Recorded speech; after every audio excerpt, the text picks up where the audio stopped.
In today's video, I'm going to teach you how to test indicator in TradingView Mobile.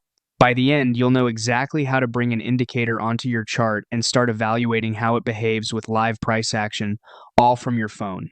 Start by opening the TradingView Mobile app. This is where everything happens, and testing works best when you're looking at a real chart rather than a static image. Once the app loads, head to the Charts section at the bottom of the screen. This takes you to the main workspace where you can see price moving in real time. If you've just opened it, you'll likely land on your most recent symbol and time frame, which is perfectly fine for a quick check. Now, tap the indicator icon at the bottom.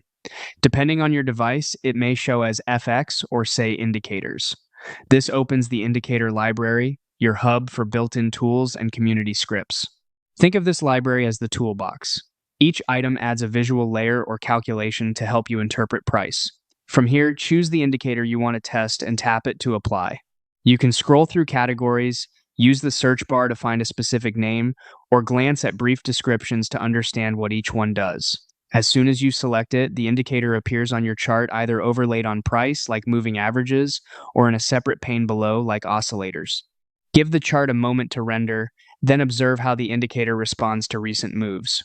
Look for how clearly its signals show up, how noisy or smooth it feels, and whether its behavior makes sense for the market you're viewing. That's all there is to it. Open TradingView Mobile, go to Charts, tap the indicator icon, then pick the indicator you want to test. Take a few seconds to watch it in action and note what it adds to your decision making. If the visuals align with your style and the signals are clear, you've found a candidate worth exploring further in your routine.